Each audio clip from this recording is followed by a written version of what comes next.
Antes de começar o episódio de hoje, já vou esclarecer que não vamos fazer a revisão dos assuntos do Dai-I-Ka do livro que estamos estudando, conforme disse no último episódio. Aliás, se não sabe qual é o livro que eu estou falando, é porque não ouviu nenhum dos 4 episódios anteriores, não é? Então, sugiro que pare aqui e ouça pelo menos o primeiro episódio para se situar. Agora, se já sabe do que estamos falando, vamos começar. Bem-vindo ao Tanoshi Nihongo Podcast, o podcast dedicado a você, que assim como eu, quer estudar o japonês por completo. Sorede issho ni benkyou shimashou!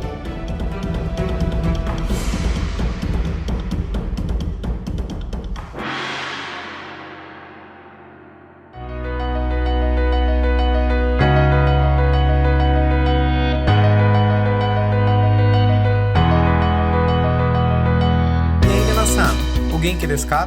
Boku mo, genki desu yo.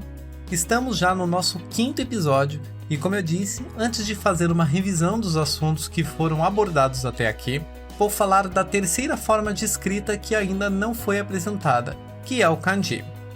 E tanto quanto o hiragana e o katakana, é muito importante saber identificar suas características.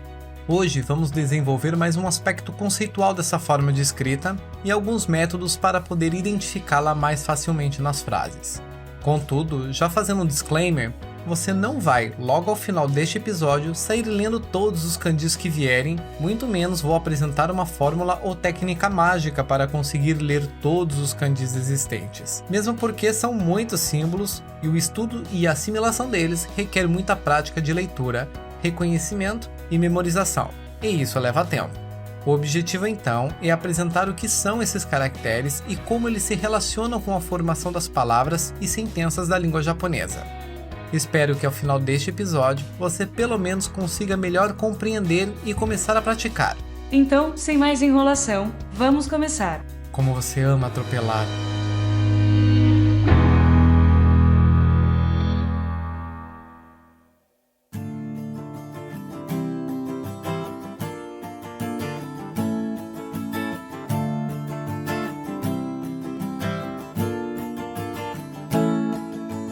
Vamos começar pelo conceito mais básico possível, que vem através da simples pergunta: o que é kanji?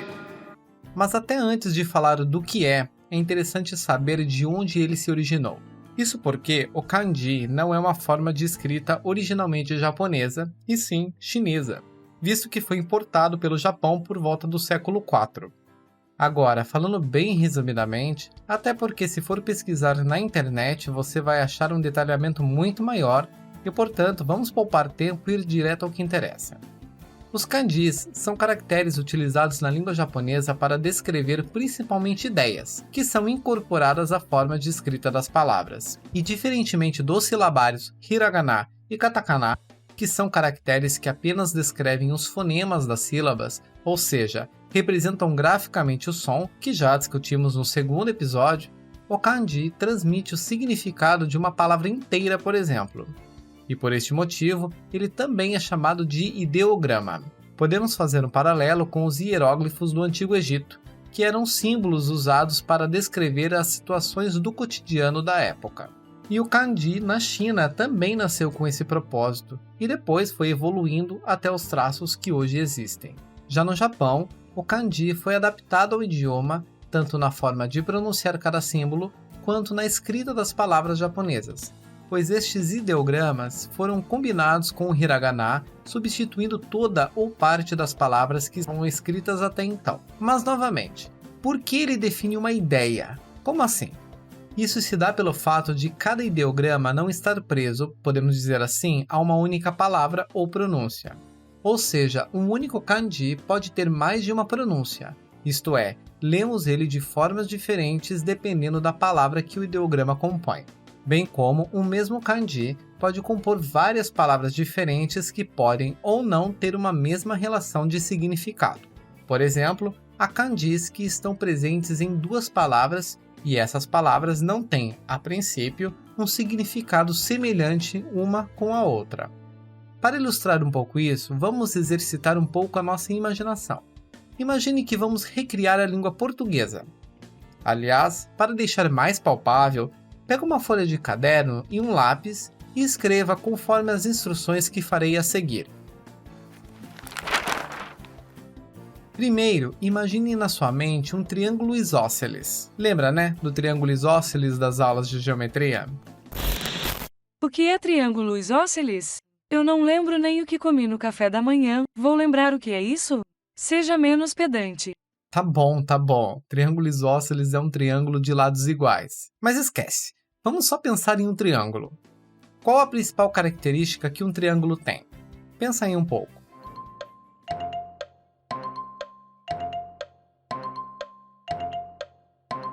Pensou? Podemos dizer que a principal característica dessa forma é que ela possui 3 lados sempre. Se ela tiver mais algum lado, ela deixa de ser um triângulo, correto? Agora, guarde esse conceito um pouco. Em seguida, escreve nessa folha que você pegou a seguinte frase: Eu comi 3 ovos hoje. Eu comi 3 ovos hoje. Mas a palavra 3 escreva por extenso, T-R-E-S.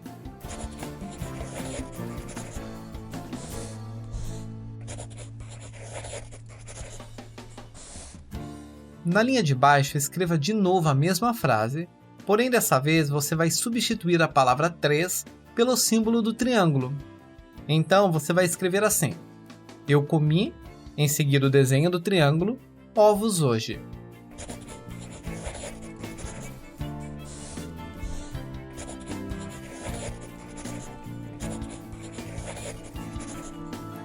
Escreveu? Muito bem.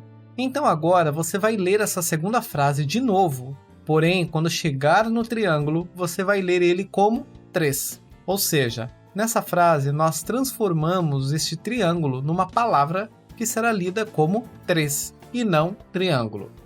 Perceba com isso que atribuímos o conceito deste símbolo representar a quantidade 3.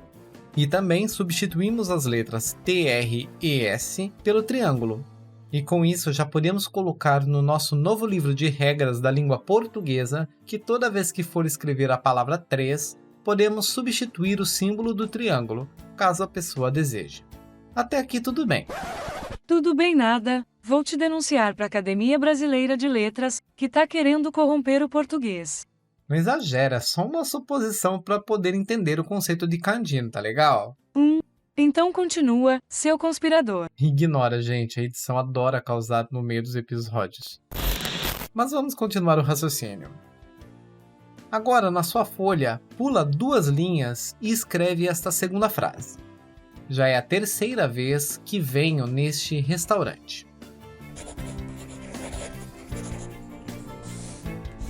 E na linha de baixo escreve de novo essa frase, mas dessa vez você trocará as 4 primeiras letras da palavra terceira, que é o T, o E, o R e o C, pelo símbolo do triângulo.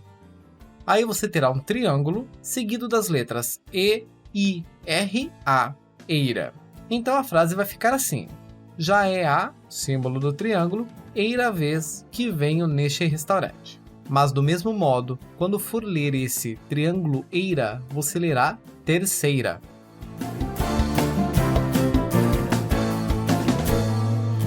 O que fizemos aqui?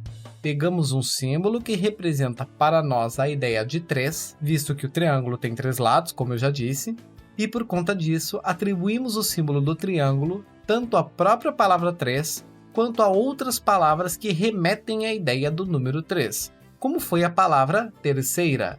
Porém, nesta segunda palavra, ao invés de substituir a palavra inteira, eu substituo uma parte dela apenas. Deu mais ou menos para entender essa situação? Eles entenderam, viu, edição? Ninguém vai sair colocando triângulo em tudo que é palavra, tá? Essa foi uma ilustração para podermos entender como o kanji funciona, pois cada kanji carrega toda uma ideia, e diante disso ele substitui toda ou parte de uma palavra, como foi no caso destes 2 exemplos. Ou então, pode caracterizar conceitos inteiros apenas com kanjis. Quer ver um exemplo disso? Vamos representar juntos um conceito inteiro através de alguns ideogramas. Na sua folha de caderno, desenhe as seguintes imagens na mesma linha, uma do lado da outra. Pode ser um desenho bem sem vergonha mesmo, sem nenhum detalhe. O primeiro é uma flor. Depois, um sol. Em seguida, uma folha de árvore. E por último, um floco de neve. Tá fácil entender esse conceito, né? A flor representa a primavera, o sol, o verão, a folha, o outono e o floco, o inverno. Com isso podemos, hipoteticamente, antes que eu seja censurado de novo pela edição, que sempre que esses 4 símbolos estiverem escritos juntos, eles representarão o conceito de estações do ano. Apenas para efeito de nomenclatura, podemos definir como regra que esses 4 símbolos, quando estiverem juntos, serão lidos apenas como estações. Aliás, um conjunto de 4 kanjis que representam as estações do ano em japonês realmente existem, mas obviamente não são esses desenhos óbvios que inventamos agora. Caso não tenha conseguido visualizar bem essa ideia, vai na descrição deste episódio e faz o download do material de apoio, no qual está demonstrado esse conceito. Concluímos então que o kanji é um símbolo ou um conjunto de símbolos que representam ideias, gerais ou específicas, e que suas leituras, ou seja, a forma como pronunciamos o ideograma, pode mudar de acordo com a palavra que ele representa ou compõe.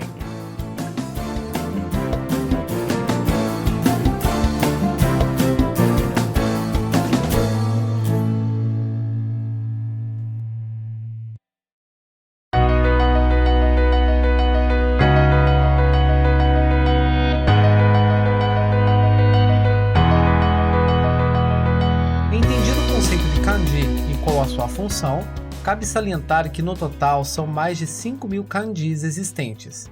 Porém, no sistema educacional japonês são definidos 2.136 kanjis como oficiais, ou seja, ideogramas a serem utilizados em textos oficiais, imprensa, editores e demais meios de difusão da língua escrita japonesa. Ao menos cortou pela metade, né? Se é que lhe traz algum conforto. Sim, estamos super confortáveis aqui. Olha a ironia voando!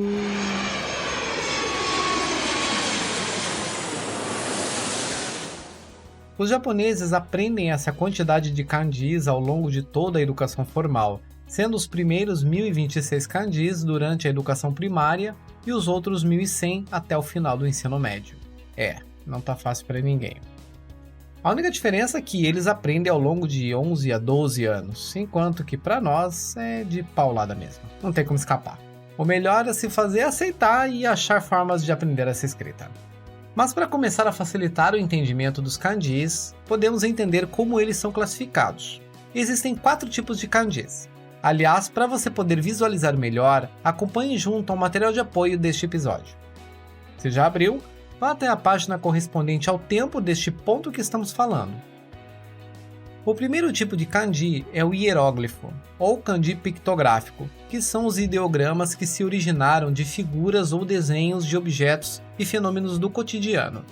Exemplificamos esse tipo com os 3 símbolos a seguir, sendo o primeiro que representa a palavra montanha, o kanji yama, o kanji que representa o rio, que é o kawa, ou o que representa a chuva, ame. Note que eles simulam as formas deles. O segundo tipo é o do kanji abstrato, que é derivado de símbolos e sinais, e representam coisas menos palpáveis como sentimentos, números, ideias e etc. Coisas que não são materializáveis. Por exemplo, os kanjis referentes aos números, pois apesar de atualmente os japoneses utilizarem os mesmos símbolos numerais usados no ocidente, ainda há muitas situações que os kanjis referentes aos numerais ainda são usados. Veja como exemplo os kanjis para os números 1, 2, 3, 4 e 5, ao qual já vimos são lidos como ichi, ni, san, yon, go. Alguns outros exemplos desse tipo de kanji são os kanjis que significam o símbolo para cima, que se lê ue, e o kanji que significa para baixo, que se lê shita. Agora, quanto aos 2 outros tipos de kanjis, são definidos como kanjis complexos, pois são símbolos formados a partir de outros kanjis mais simples. Por esse motivo, não vou explorar a diferença entre um grupo de kanjis complexos com o outro grupo, pois neste momento não vejo a necessidade, uma vez que a intenção deste episódio é dar um panorama geral do que é o kanji e como poder identificá-lo. O que precisamos saber desses dois tipos de kanjis é, como eu disse, a junção de outros kanjis. Como por exemplo, há o kanji de árvore, ao qual lemos como ki, e seus traços se originam do formato de uma árvore. Por isso, ele é um kanji hieróglifo. Porém, há o kanji hayashi, que significa bosque, ao qual perceba que é o kanji de árvore escrito 2 vezes. Outro exemplo é o kanji que representa a ideia de akarui, que significa brilhante ou claro, e é a junção dos kanjis de sol e lua. Estima-se que cerca de 2/3 de todos os kanjis são do tipo complexo, isto é, que são compostos por outros kanjis. Porém, a maioria dessas junções são feitas a partir de kanjis básicos, que são aprendidos logo no início, o que reforça que aprender bem os kanjis básicos facilitará a identificação desses kanjis complexos. Fica a dica.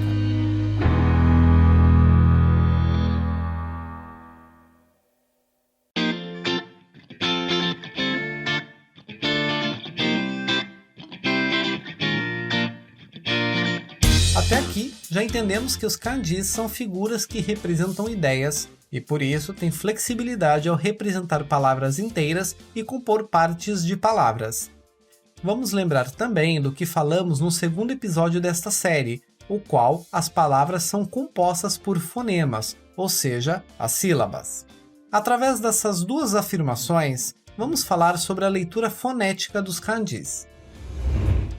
Pelo fato do kanji não estar preso a uma única palavra, visto que, como eu disse, ele transmite ideias, e ideias são bastante amplas, temos que um único símbolo de kanji pode ter várias leituras diferentes, ou melhor dizendo, vários sons fonéticos diferentes. Vamos exemplificar com o seguinte kanji. Aliás, continue acompanhando no seu material de apoio. Na página referente à leitura dos kanjis, esse primeiro símbolo retangular com um risco no meio é o kanji que transmite a ideia de sol, por isso dizemos que ele é o kanji de sol.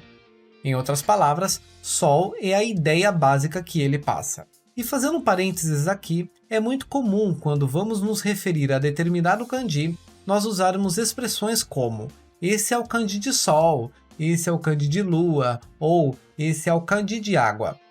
Isso quer dizer que o kanji tem uma ideia básica geral atrelada a ele, ou uma ideia raiz, mesmo ele estando dentro de uma palavra que, a princípio, não tenha grande relação com a ideia raiz desse kanji. Esse parênteses é somente para ilustrar como costumamos nos referir aos kanjis. Pois bem, voltando ao kanji de sol, ele, quando está sozinho, ou seja, não atrelado a nenhum outro símbolo, tem a leitura ri, como significado de sol mesmo, ou até mais comumente usado para significar dia. Podemos até facilmente entender por que as associações entre dia e sol, não é mesmo? Mas esse kanji vai mudar como o lemos quando ele compõe a palavra que significa Japão, por exemplo, que o lemos como Nihon. Nihon. Então note que a forma escrita de Nihon é uma palavra composta de 2 kanjis, sendo o primeiro kanji de sol.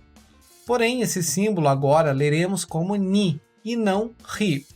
Afinal, o Japão não é Rihon e sim Nihon. Inclusive, você possivelmente já sabe ou já ouviu falar que o Japão é a terra do sol nascente. E por isso esses 2 kanjis para referir o nome, sendo o primeiro sol, como já vimos, e o segundo kanji, o Hon, que tem a ideia de origem. Logo, origem do sol, ou como dizemos, sol nascente. Até aqui, já temos então 2 leituras para este kanji. A primeira, Ri, para sol, e quando ele compõe a palavra Japão, tem a leitura Ni, tornando-se Nihon. Em seguida, vamos ver a palavra domingo, que possui 3 kanjis, em que o primeiro e o último kanji é o mesmo kanji de sol, mas aqui leremos cada kanji de formas diferentes. 2 leituras? Como assim? Domingo em japonês é Nichiyoubi. Nichiyoubi. O primeiro kanji de sol é lido como Nichi. Nichi. O kanji do meio, que não vamos entrar em detalhe agora, se lê yo. Yo. E o terceiro kanji, que também é o kanji de sol, o leremos como bi. Bi. Logo teremos nichi yo bi. Nichiyobi. Então vamos nos organizar de novo. Até agora identificamos 4 leituras para o mesmo kanji. A leitura ri, de sol, a leitura ni, em nihon, e as leituras nichi e bi, em nichiyobi. E para aumentar mais um pouco a angústia que você está sentindo neste momento, sim, pode parar de balançar a perna, isso é ansiedade. Mas calma, respira que essa angústia passa. Diante disso, para facilitar a nossa vida, temos a palavra kyujitsu. Kyujitsu, que significa feriado. Esta palavra é composta por 2 kanjis. O primeiro referente a descanso, que também não vem ao caso detalhar o significado agora, e o segundo kanji de sol, porém agora a leitura dele será jitsu. Jitsu, formando kyujitsu. Nesse momento a gente pega os livros, caderno, mesa e joga tudo pro alto.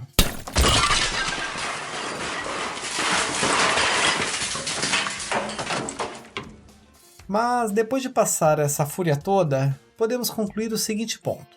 O kanji não é preso a um único fonema, que chamamos aqui de leitura, como é o caso do hiragana e o katakana, que têm seus fonemas específicos e que não se alteram.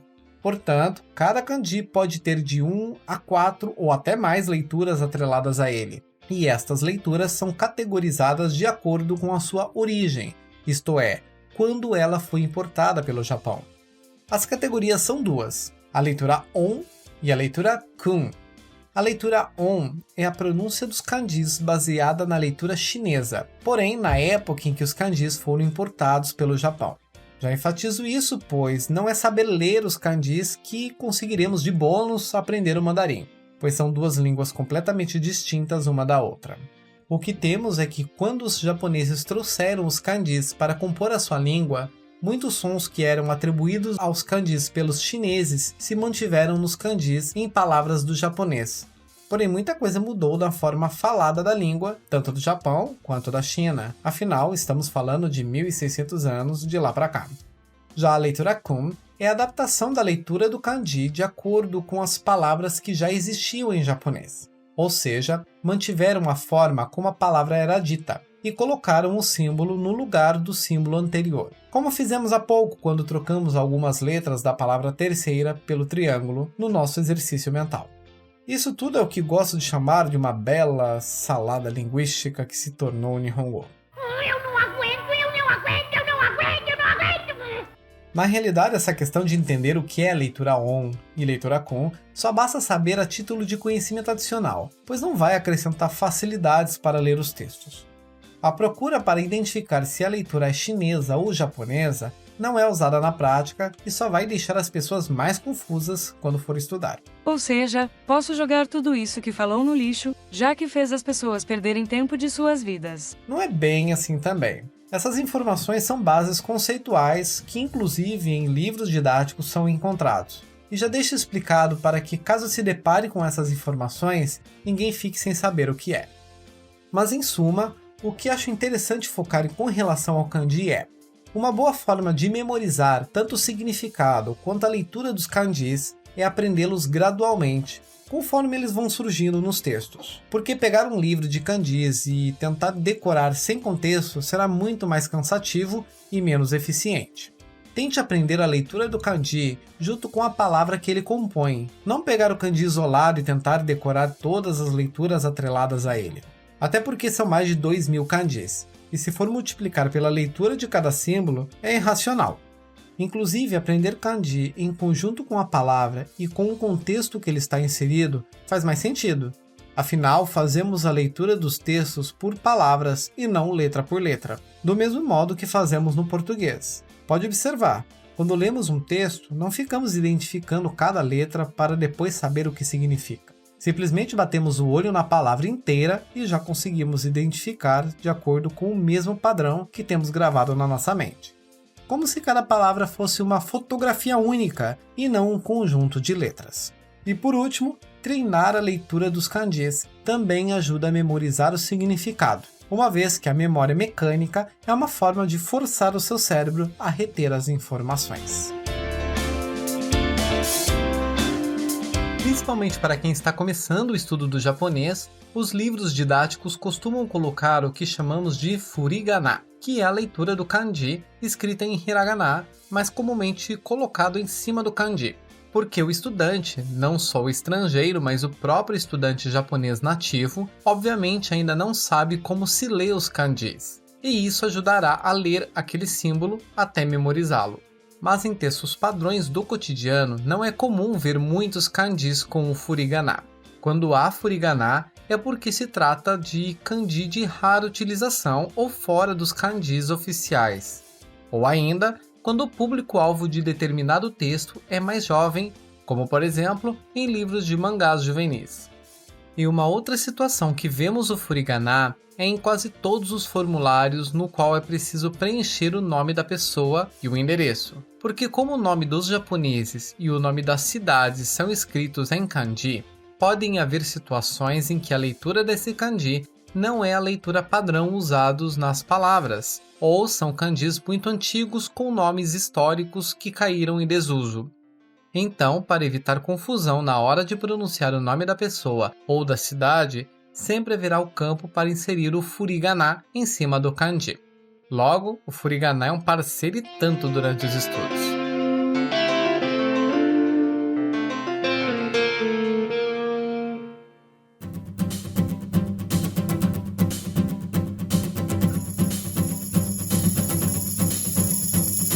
Falando agora sobre a escrita dos kanjis, há desde kanjis bem simples, com alguns dos exemplos que já foram citados, com 2, 3 traços, e outros com 10, 15 ou até mais. E devido a essa complexidade, existe no idioma uma ordem de traços definida para a escrita do kanji. É obrigatório seguir essa ordem? Não necessariamente. Você pode escrever da forma que achar mais conveniente e confortável para você. Mas a ordem que se tem estabelecida facilita a escrita dos ideogramas e evita que façamos traços errados, visto que, dependendo do símbolo que você estiver escrevendo, alguns traços feitos diferentes podem alterar o significado do kanji. Inclusive, iniciar a escrita na ordem definida faz a gente lembrar como escrever os demais traços, dado que usar o mesmo padrão de escrita meio que ativa a memória e vai tornando automática a escrita. Sem contar que deixa o texto mais legível. Lembrando que legível não significa letra bonita, e sim que é possível qualquer um ler.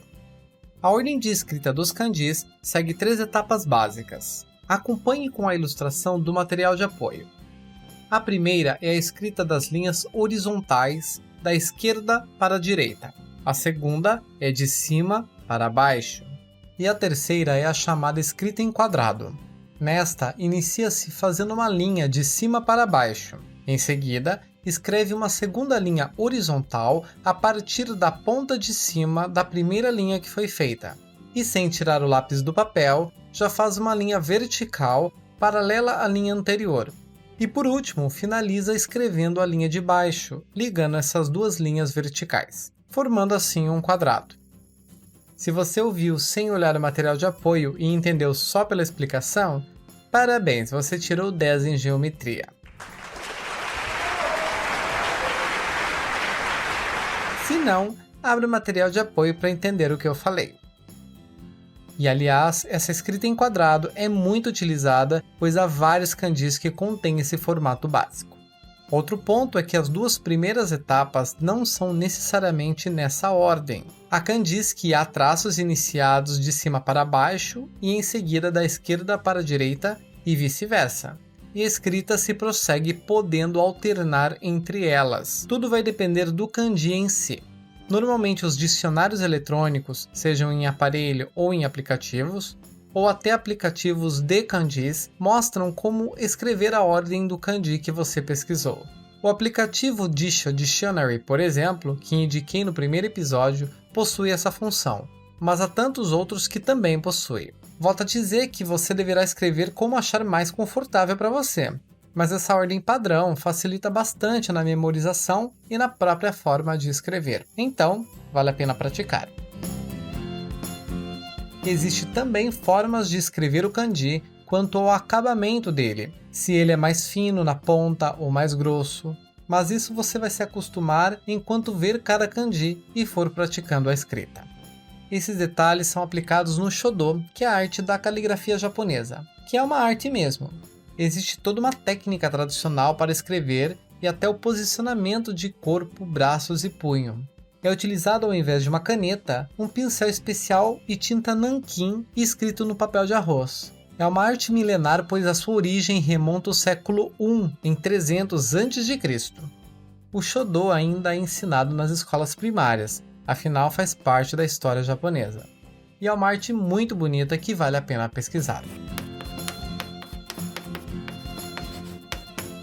Ainda quanto aos traços e formas dos kanjis, como disse no início, os kanjis são classificados em 4 tipos: hieróglifos, que são derivados de imagens, os abstratos, que representam coisas não palpáveis, e os 2 últimos tipos definidos como complexos, que são junções de outros kanjis menores e que compõem a maior parte dos kanjis. Uma das formas que auxiliam a memorização desses kanjis complexos é identificar suas partes iniciais ou suas origens, que chamamos de radicais. Radicais, em boa parte das vezes, são kanjis mais simples que compõem vários outros kanjis e que podem ou não dar um significado original daquele kanji complexo. Eu sei, tá complicado entender definindo assim, mas vamos ao exemplo que ficará mais claro. Observe no material de apoio, na página referente a este tempo, em que temos 3 kanjis. O primeiro kanji, que tem o significado de água quente. O segundo, que tem o significado de lavar ou que se lava. E o terceiro, que tem o significado de mar. Perceba que os 3 kanjis possuem à sua esquerda os mesmos 3 traços. Este traço que se repete é um radical, o qual remete ao significado de água.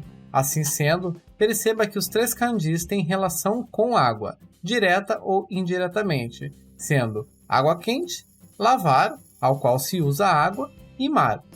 Vejamos os próximos 3 kanjis. O primeiro, que tem o significado de horas.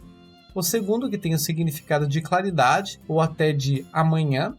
E o terceiro, que tem o significado de ontem.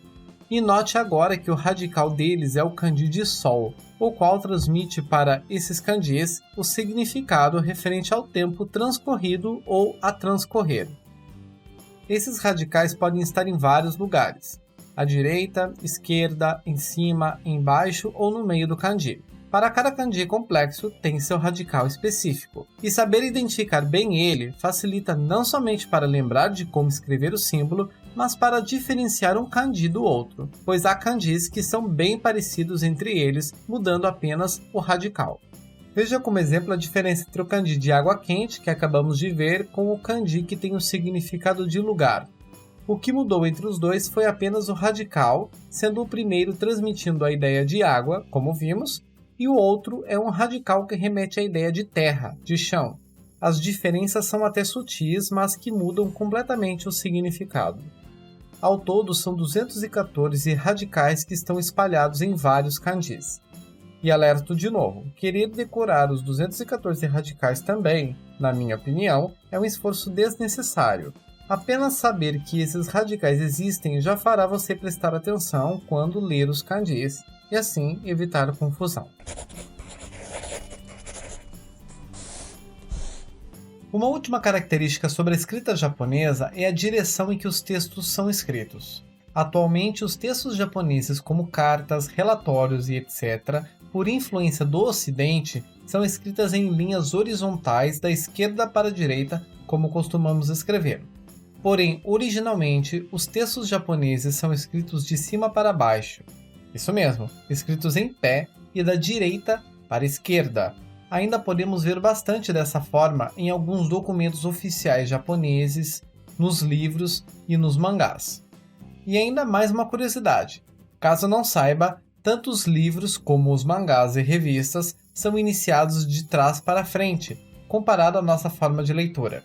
Ou seja, ao invés de abrir o livro do lado direito para o esquerdo, você abre ele ao contrário, começando pelo final dele, por assim dizer. Digo pelo final de acordo com a nossa perspectiva, pois para os japoneses o nosso começo do livro é o final. Portanto, na perspectiva do japonês, o nosso livro é lido ao contrário. É bem interessante. E por quais kanjis devo começar a aprender ou memorizar? Conforme repeti em vários momentos neste episódio, uma das técnicas é memorizar o kanji conforme for aprendendo os vocabulários e as gramáticas. E além de escrevê-los dentro das frases dadas em exercícios, também separar algumas folhas para reproduzir algumas vezes apenas os kanjis para treinar a ordem dos traços. Para quem deseja estudar focado para o Nihongo no Ryokushiken, a ordem dos kanjis é bem parecida com as encontradas no livro que estamos usando de base. Porém, há também outros livros didáticos focados no estudo dos kanjis que são aplicados no teste.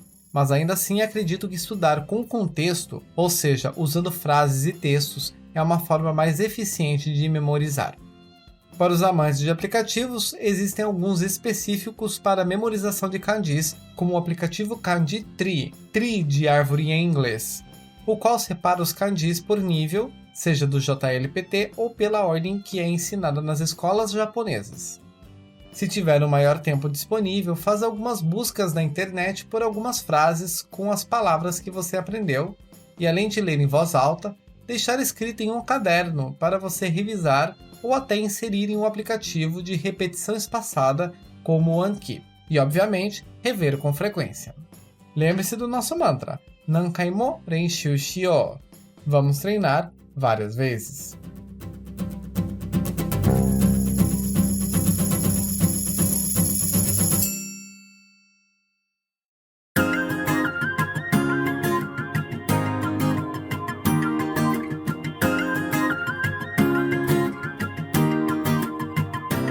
Muito bem, esse foi o conteúdo deste episódio. Espero que tenha esclarecido o panorama geral dessa forma de escrita e desmistificando algumas dúvidas. Volto a dizer que esta é uma forma de escrita que parece complexa, mas aos poucos a gente vai se acostumando e conseguindo fazer as conexões com seus significados. E depois vai ficando mais fácil. Mas para isso ser possível, é necessário empenho, treino, prática e revisão. Olhar uma única vez e deixar de lado não será eficiente para o seu aprendizado. Por isso, Gambate Kudasai!